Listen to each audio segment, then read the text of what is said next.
Again, my name is Chris Dendy, and I am delighted to be here. It was my great honor to be here last year and train 50 teachers who attended an intensive 4-day training session.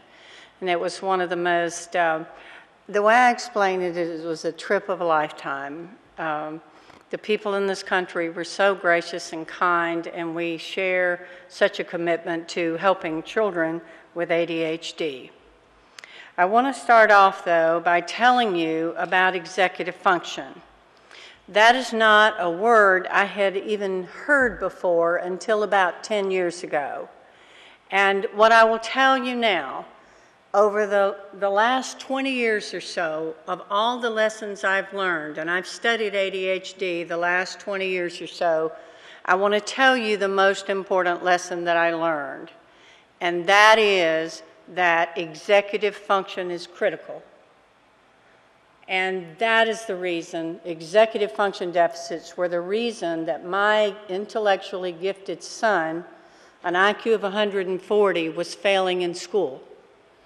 He had the brains to do it, but he didn't have the organizational skills to make it happen.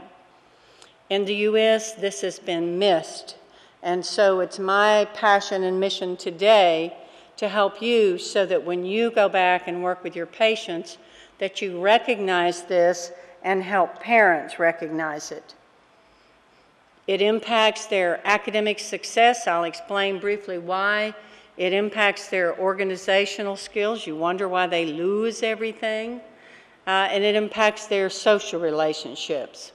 You've heard earlier, I'm sure, in the neurobiology, and I'm going to go through some of these pretty quickly, that there is a 3-year brain delay.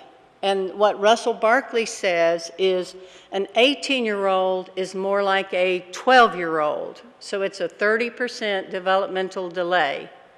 And when you send a child away to school at age 18, you need to put the supports in place that you would for a 12-year-old. And for those of us in the field, that's very hard to do, because I would have these arguments with myself.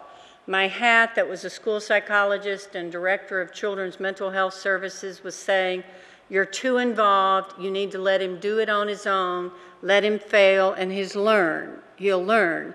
And what we have learned is that is not true. Our children don't learn from lessons like other children.